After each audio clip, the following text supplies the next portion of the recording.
18 травня, 1176-й день анексії Криму і 73-я річниця депортації кримських татар. В ефірі «Заман», я Єлизавета Цареградська. Доброго ранку. Хвилина мовчання в полудень, ввечері реквієм в Національній опері і траурний мітинг на Майдані.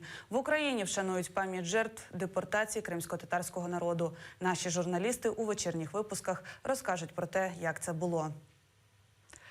Пам'ять жертв геноциду кримсько-татарського народу вшанують в українських храмах. Так розпорядився патріарх Православної церкви Київського патріархату Філарет. О 12-й у всіх кафедральних храмах розпочнеться поминальний дзвін. Він триватиме 5 хвилин. В Києві дзвонитимуть у колокола в Володимирському кафедральному соборі і у монастирях. У зв'язку із Днем пам'яті жертв геноциду кримсько-татарського народу у Генічеську пройдуть мітинг, молебен та автопробіг. Головною подією стане піша хода від громадянської блокади Криму до пункту пропуску Чонгар. Там працює наш журналіст Віктор Пономарьов. У наступних випусках він розповість про це детальніше. На Київському Майдані показали перформанс «Дівам» – продовження. За 10 хвилин актори показали історію Криму від депортації кримських татар до окупації півострова Росією.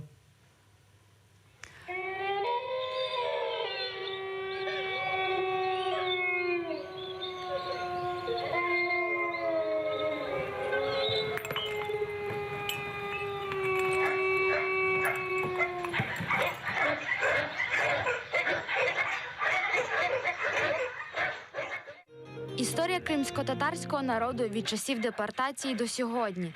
Саме такою була ідея акції постановки «Дівам», що відбулася 17 травня на Майдані.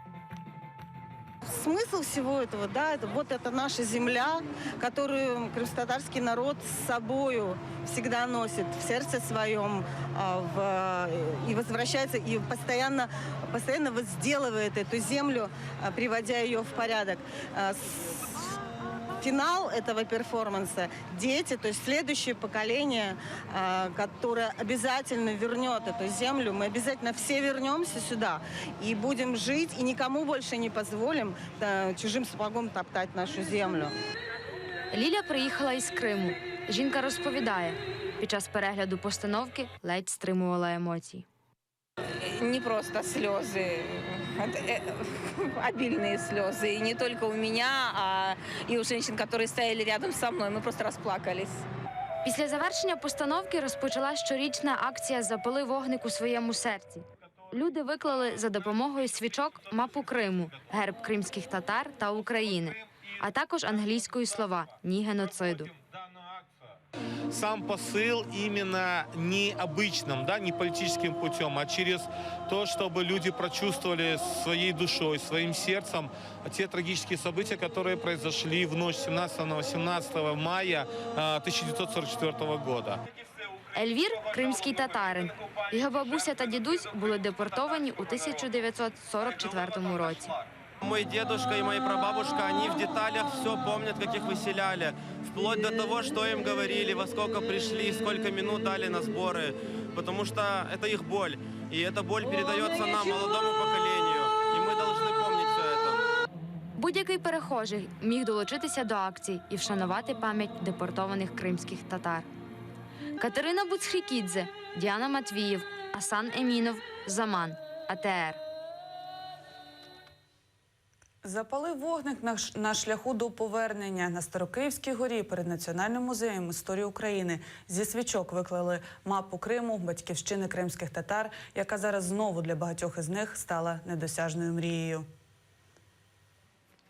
Зажечь свечку в память татарина Руслана, который вместе с моим мужем был и на Майдане Независимости, и который пошел добровольцем в батальоне «Айдар». И сейчас его нет, к сожалению, в живых. Его сердце остановилось так же, как моего мужа, за свободу Украины и за Крым.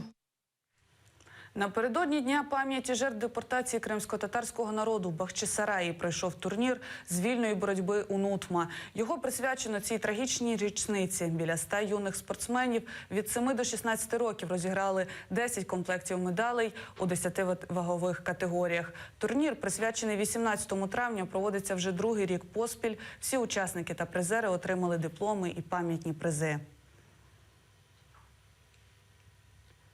Представникам Генерального консульства України вперше за рік утримання дозволили зустрітися з Русланом Зейтулаєвим. Зараз він знаходиться в ростовському СІЗО. Вже триває третій день голодування кримчанина. Це знак протесту проти порушення його прав та політичних репресій кримсько-татарського народу з боку Російської Федерації в окупованому Криму. Як відмічають у консульстві, Руслан вже втратив біля кілограму ваги. 7-й міжнародний фестиваль «Книжковий арсенал» відкрився у мистецькому арсеналі. Там представляють свої новинки більше ніж 150 видавництв. Тут можна купити книжки, які важко знайти в мережевих магазинах, книжки, написані шрифтом Брайля, стати учасником культурно-освітніх проєктів і навіть зробити закладку на 3D-принтері. Сюда подается пластик в виде прутка. Вот здесь нагревательный элемент, тут он плавится, выходит наружу в виде такой тоненькой ниточки 0,2-0,4 мм. Ми працюємо в двох форматах. В такому парковому, можна сказати, як сьогодні ми представлені на книжковому арсеналі. Це доступна бібліотека, різні розваги, цікаві вправи для дітей на читання, на розвиток мовлення. Також ми сьогодні запускаємо ініціативу «Прокачай свій гаджет», оскільки ми хочемо донести до молоді, до батьків, до дітей, що ті гаджети, які вони тримають сьогодні в руках, вони так само можуть бути і книгою. Тут збираються всі книголюби, як мінімум столиця, як максимум всієї країни. Тобто всі, хто любить книжки і має можливість, то найкраще саме сюди приїхати. В жодній книгарні немає стільки книг і обсягу, і різноманіття. На цю годину це все. Ранковий ефір продовжить програму «Ян Халким Уян». Її ведучі Гульсум Халілова та Лідія Полянська. Наступний випуск новин о 8 годині. Залишайтеся з ДР.